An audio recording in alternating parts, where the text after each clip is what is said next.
But, Mark, let's move on into the final segment of our mock draft before we go ahead and end the podcast making our picks like we do each and every week. How we do it, if you are new to this, if you're on YouTube, we're going through 21 through 32. If you want the other two segments, either check them out on podcast services around the world or go check them out on our YouTube page. But, Mark, I will let you start things off. 21 Minnesota Vikings. Who do they take? So Vikings going to Trey Adams, offensive tackle, Washington. Then we got Shocker. The Ravens. Yeah, I know, right? The Ravens going with Devin Bush, linebacker out of Michigan. Devin White, the linebacker out of LSU, going to the Steelers. The Raiders, for one of their picks from the Cowboys, going to Dexter Lawrence, defensive tackle out of Clemson. Seahawks going to Jalen Ferguson, defensive end out of Louisiana Tech. Then the Raiders are back via the Bears, going with Connor McGovern, offensive lineman out of Penn State. The Texans, I have them at 27, going to Damian Harris, the running back out of Alabama. Chargers, 28, Jeffrey Simmons, defensive tackle, Mississippi State. And one of my favorites here, the Patriots at 29, going with Noah Fant, sometimes referred to as Noah Fart. Tight end out of Iowa. 30, we got the Packers from the Saints, going with Jackie Polite. I don't know. I'm going to still, one day I'm going to figure out how to pronounce his name. Jackie. I like Polite Jackie. The offensive, I'm sorry, that's like the second time I've done that. The outside linebacker out of Florida.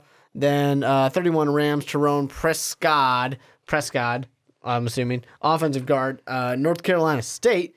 And then 32, the Chiefs going with Derek Brown, the defensive tackle out of Auburn. So if we ever do get Noah Fant on the podcast, you need to, and I don't care if it's like a Barstool Sports type moment, you have to ask him, and it has to come from you, if in grade school he was ever made fun of as Noah Fart.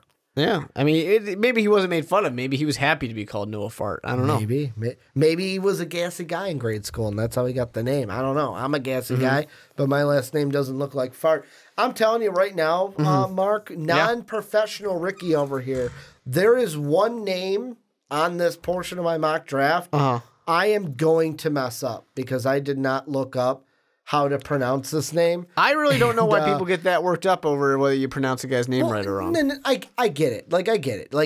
I don't. It's the name your mother gave you. Put some respect on that name. I get it. My mom didn't give me the name. I would hate if people pronounced my name wrong. But no, that's the thing. It's not the players getting mad at us. It's random other people getting mad that a name didn't get pronounced right.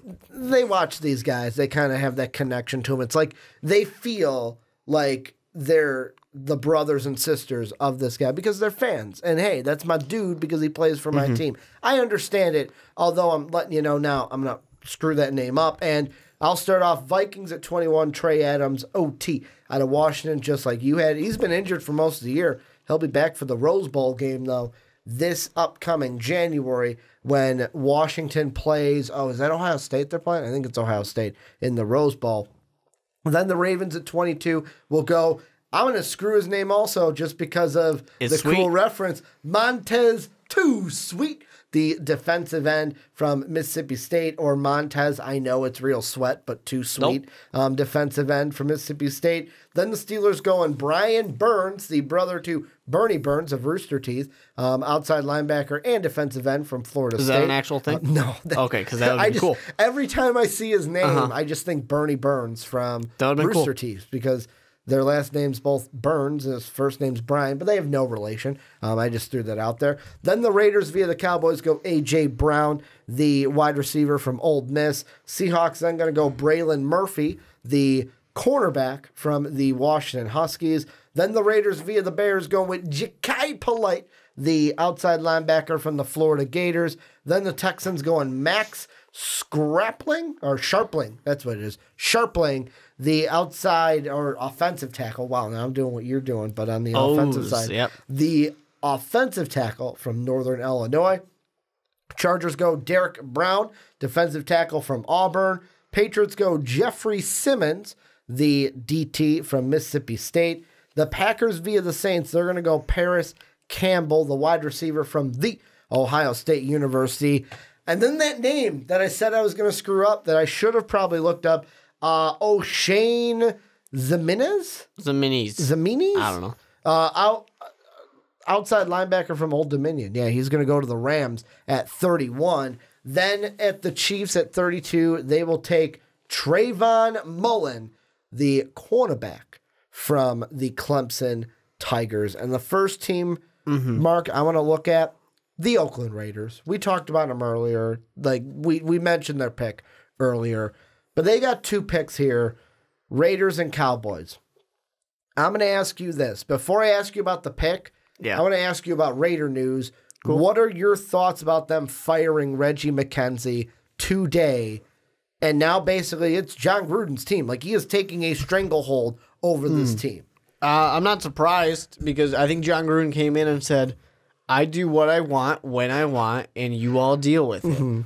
And that's essentially what this is. And, sure, John Gruden will, hire some replacements at some time. But John Gruden does what he wants. And that's been evident since he came in here and did what he wanted.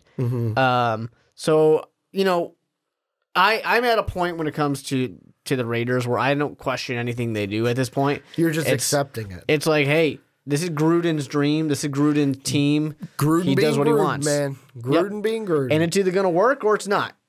So we'll see. Is he going to be a Bill Belichick or is he going to be a Chip Kelly? We'll find out. For them, I mean, they're a team that needs everything, essentially. Well, so I was going to ask you, with these 2 picks, if you're the Raiders, do you trade the picks? Do you try to package the picks to move up? Or are you sitting there going, you know what, we have so many needs, I'm just going to take players here. And I'll just take what I can get. Whoever's there. Yeah, I'll take what I can get. They'll have pretty high picks.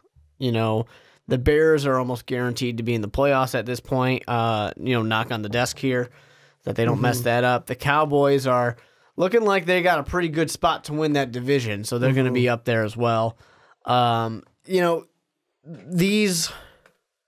These trades they made, I mean, they weren't using the players, I guess, and even picks in the mid to high 20s, or in the Bears' case, 32. It's not, it's still a first-round pick. But it's just, I made the joke to you, like, who would have thought that trading good players to teams that weren't terrible was going to make them better?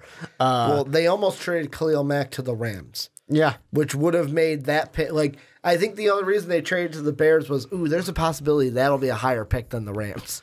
Yeah. Because the Rams without Khalil Mack are almost the last pick. The thing I love about it is, if the Bears didn't get Khalil Mack, that's like a 15-14, here. And obviously, it would have done nothing for the Raiders. They wouldn't have gotten it then. But as soon as you give them, all of a sudden the Bears win the Super Bowl. So, that's the second Super Bowls reference in this segment of the podcast, and there might be a third one. Super Bowl, Super Bears. Right here for the Raiders, I think the funny thing on my part, when you look at my draft for the Raiders, and that's going back with Greedy Williams as well. Yeah. What did they not get? They didn't get their pass rush. No, they did. So the one thing that John Gruden said they really needed, Mark was like, nah, you don't need that. I mean, I only had them go with their first pick because they really need it. Yeah, I mean, they do, but I couldn't have them pass up Greedy Williams. I think Dexter Lawrence is a great defensive tackle who fell a bit in mine. And then Connor McGovern, I was sitting there and I'm like, do I have them reach for an edge rusher or go with, please, Derek Carr saying, please, please, please get something out here to protect me. I need somebody. Well, they took Colton Miller last year, though. Yeah, and that wasn't a good pick. So we're going to go with another offensive tackle that many people might not have in their first round. But here's the thing. Gruden doesn't care. I will say that, though. You love to do that. Like, and it happens in this area of the draft where I don't know if you fall in love with them or you just look at a team and go, they need to protect their quarterback, and you will have just a random offensive lineman that I don't have in my first round. I haven't even heard of being in the first round. You'll just have him in there. It's a good player. It's a good player. And, is he going to be a first round pick? There's a good chance he won't. But nobody thought Colton Miller was going to be a first round pick. Yeah. I mean, the surprises are there. I can't remember his name. He went to the Vikings, I think. The guy out of Pitt last year. Yeah. Was who you had as like the throw him in the first round. I like this guy. He's a good guy. Good player. But, you have it there, and it's like, if they go with a defensive end, according to what I've got going on here. Or you could have had them go with Ja'Kai Polite, who I had him go with. Because you've got Ja'Kai Polite at 30 to the Packers. Yeah. Mark's like, whatever. I don't know. I think that at that point, they're reaching for some edge rushing, pass rushing help. Yeah. When there's other things they could do. No, and that's why for me, like you've said the main needs, but I'll say them again. Edge rushers number 1. Defensive backs is number 2. So like Greedy Williams would be a need. And then somebody to catch the dang ball. And 2 of those needs are because, hey, we got rid of Khalil Mack and Amari Cooper. Oh, who would have thunk if we got rid of those 2 players that they would just create needs for us?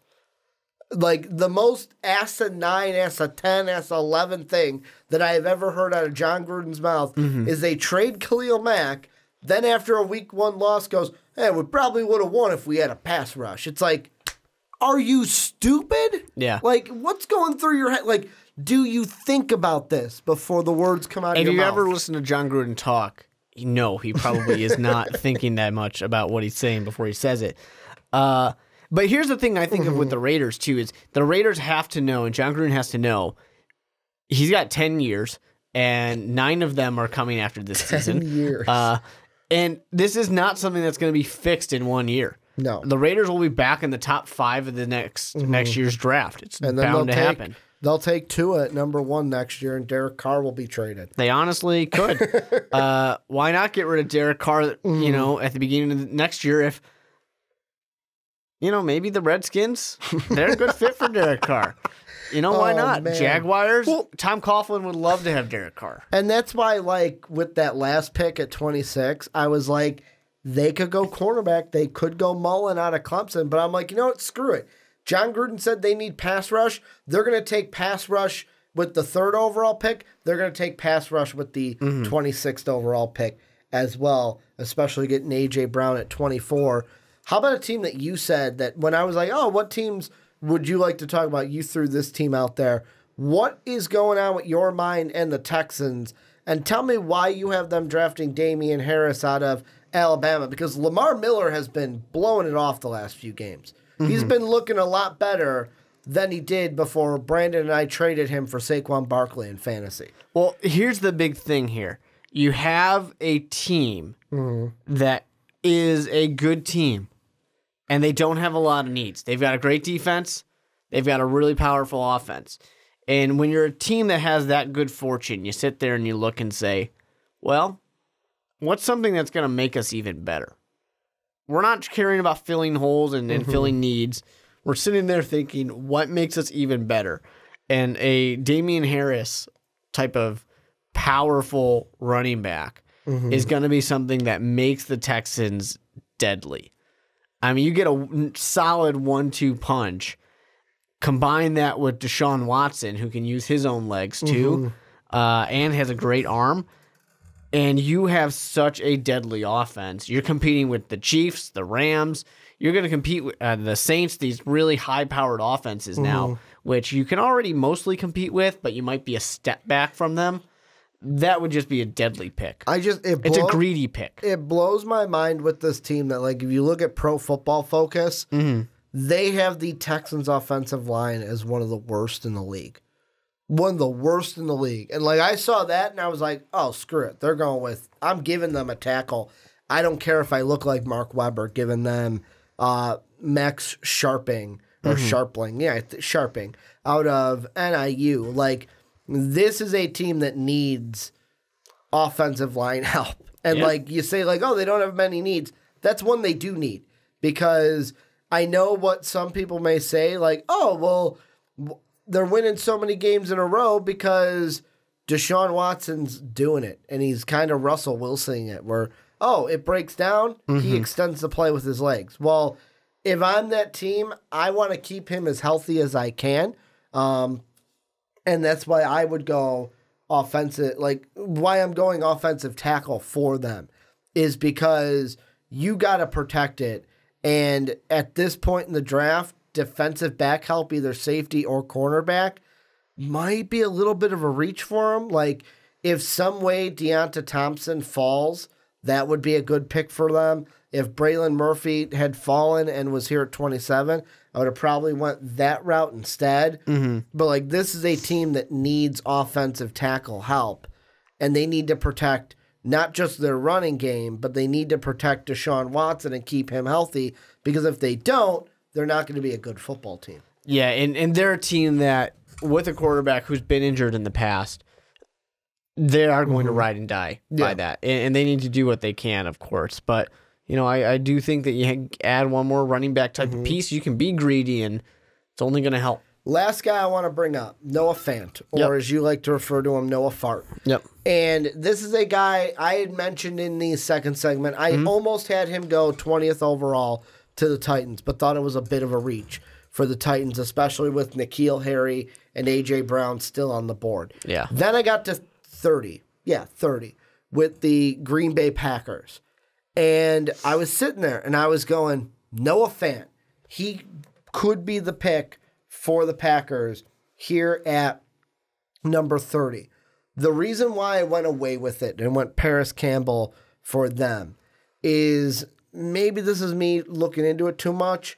I looked at the contract of Jimmy Graham. He's got 1 year left for sure, potential out after next year, but a possible 2 years left on his 3-year deal with the Packers.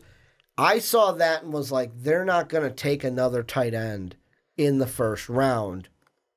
What are your thoughts with Noah Fant? And will he be a first-round talent when we get to April? Or will he be one of those, and he slipped into the second round? He definitely has quite a bit of slipping into the second round potential. And there's not that many teams that I think are really going to take the shot. But at the same time, you see so many teams that are reliant on this quality tight end to really help their team out. And Noah Fant can be that. The Patriots are a team that knows what that is like to have one of those great tight ends. And we say all the time that, you know, year after year, injury concerns with Gronk, and he's a great player, but when he's there, you know, things like that. And he's done good for the most part with being healthy in his career, but he's missed some significant time as well. And man, were they great, the Patriots, when they had two quality receiving tight ends. And are you talking Gronk and Hernandez days? Yeah. Oh, yeah. You know, they were a great offensive powerhouse, and they've been offensive powerhouses forever. Yeah. But adding Noah Fant, it's just one of those times where, once again, a good team can be greedy. And for however many years you've got Tom Brady left, you got to milk it for all it's worth. And I mean, that's one that I didn't even think about was the Patriots. Like with the Patriots, I was thinking, let's bolster that defense to try to get some help because of what the defense has been the weakest part to me. Like the offense has been, we got Tom Brady, we got pieces around him, we can make do with it. But like Noah Fant to me is just the guy where I don't know if he's going to be like, he's a guy where I wanted to put in my first round. I wanted to put him to the Packers. I wanted to put him to the Titans at 20. But there just wasn't enough, like, what's the word I'm looking for? There's not enough concrete faith, I guess, or concrete like faith. There's knowledge of like, that concrete knowledge of like, yes, he is a first round pick.